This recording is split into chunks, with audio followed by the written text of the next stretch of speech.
अस्सलाम वालेकुम नाज़रीन, MW न्यूज़ में खुश आमदीद।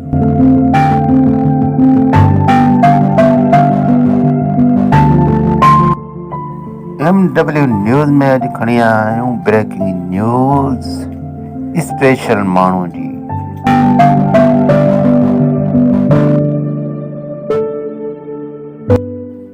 ज़हनी ऐं जिस्मानी तरह सां माज़ूर इरफान जुमे जे ॾींहुं क़ब्रिस्तान पहुची पंहिंजे वालिद मरहूम जी क़बर ते दुआ घुरे थो।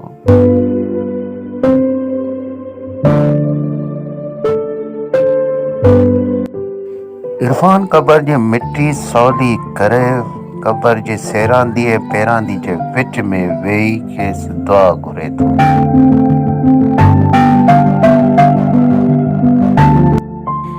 ज़हनी ऐं जिस्मानी माज़ूर हुअण सां गॾु सम्झे सभु थो पंहिंजे पीउ जी क़बर ते लिखियल सिर ते संदनि नाले खे साफ़ करे अफ़सोस जो मक़ाम आहे जो माण्हुनि हिन मज़ूर खे पोइ मैनपुणी ऐं सफ़ीना ते हिराए छॾियो, जंहिं करे ही उनजो आदी बणिजी वियो आहे।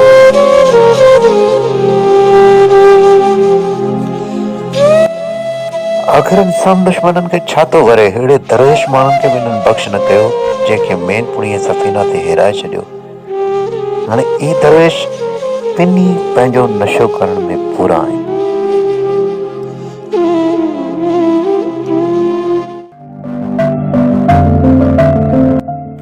हिन जहिड़ियूं ॿियूं खोड़ ख़बरूं ॾिसण लाइ MW न्यूज़ खे सब्सक्राइब करियो ऐं बेल आइकन खे दॿायो। हिन ख़बर खां इजाज़त ॾींदा। अल्लाह हाफ़िज़।